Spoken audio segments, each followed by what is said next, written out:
कब्र से मुतालिक सुनाता हूँ, क्योंकि ज़िंदगी बाद जो पहला मरहला है वो हमारे लिए वो कब्र है। हज़रत उस्मान रज़ियल्लाहु ताला अन्हु से रिवायत है कि रसूलुल्लाह सल्लल्लाहु अलैहि वसल्लम ने फरमाया कि कब्र आखिरत की मंजिलों में से पहली मंजिल है। अगर कोई इससे निजात पा गया तो अगली मंजिलें उससे आसान हैं, और अगर निजात ना पाई तो अगली मंजिलें उससे ज़्यादा सख्त हैं। और आप सल्लल्लाहु अलैहि वसल्लम ने यह भी फरमाया कि मैंने कब्र से ज़्यादा कोई भयानक मंजर नहीं देखा। जामे तिरमिज़ी की हदीस पाक है। हज़रत आयशा रज़ियल्लाहु ताला अन्हा से रिवायत है कि रसूलुल्लाह सल्लल्लाहु अलैहि वसल्लम ने मरज़ुल मौत में इरशाद फरमाया, मतलब आखिरी वक्त में, कि यहूदियों और ईसाइयों पर लानत करे अल्लाह कि उन्होंने अपने नबियों की कब्रों को मस्जिदें बना लिया है। सही बुखारी सही मुस्लिम की।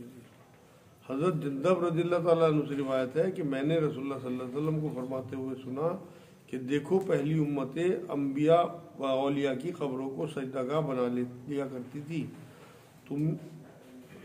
तुम कब्रों को हरगिज़ सजदागाह न बनाना, मैं तुम्हें इस बात से मना करता हूँ। सही मुस्लिम की हदीस पाक।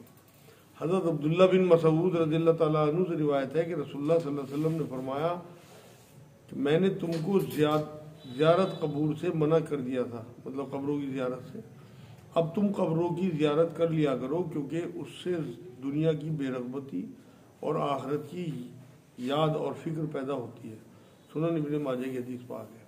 शुरू ज़माने में मना कर दिया था, क्योंकि पिछली बहुत सारी कौमें जो हैं वो कब्र परस्ती करती आई हैं।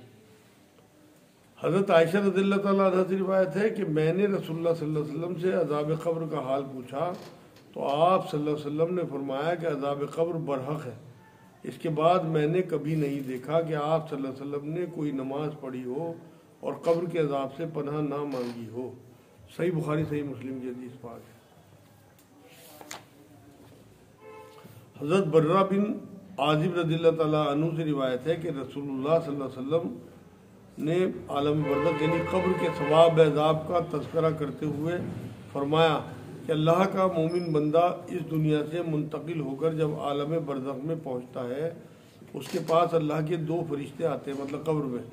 वो उसको बैठाते हैं, फिर उससे पूछते हैं तेरा दीन क्या है? वो कहता है मेरा दीन इस्लाम है।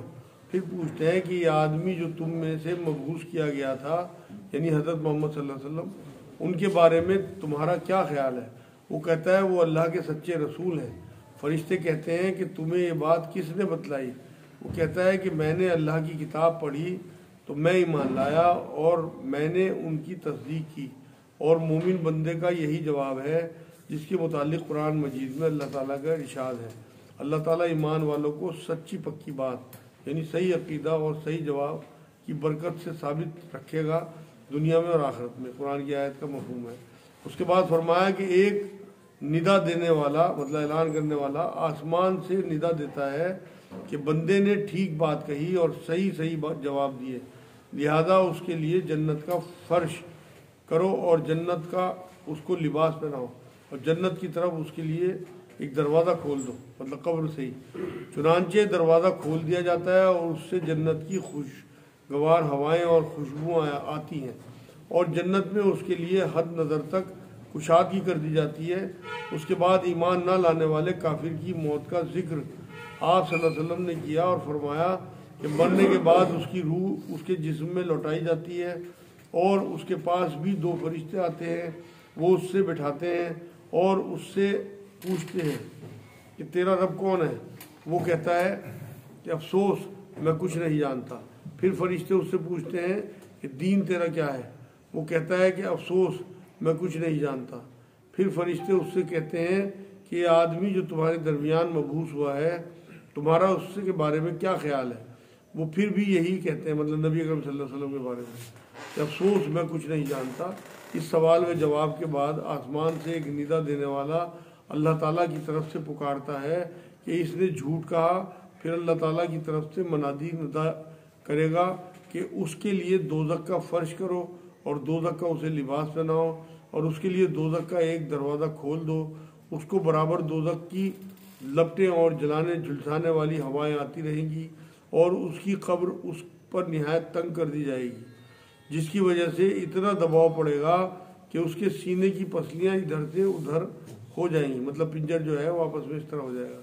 फिर उसको अजाब देने के लिए एक ऐसा फरिश्ता उस पर मुसल्लत किया जाएगा जो ना कुछ देखेगा ना सुनेगा। उसके पास लोहे की एक मूंगरी होगी कि अगर उसकी ज़र्ब किसी पहाड़ पर लगा दी जाए तो वो भी मिट्टी का ढेर बन जाए। वो फरिश्ता उस मूंगरी से उस पर एक ज़र्ब लगाएगा जिससे वो इस तरह चीखेगा जिसको जिन व इंस के अलावा तमाम मखलूक सुनेगी। वो मशरिक़ और मगरिब के दरमियान है। इस ज़र्ब से वो खाक हो जाएगा।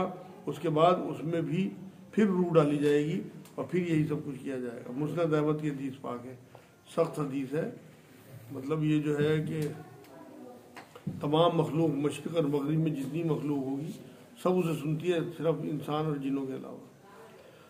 आखिरी हदीस आज की, हज़रत अब्दुल्ला बिन उमर रज़ियल्लाहु ताला अन्हु की रिवायत है कि रसूलुल्लाह सल्लल्लाहु अलैहि वसल्लम ने बयान फरमाया कि तुम में से कोई जब मर जाता है, अगर वो जन्नतियों में से है तो जन्नतियों के मुकाम में से उसका जो मुकाम होने वाला होता है हर सुबह शाम उसके सामने किया जाता है।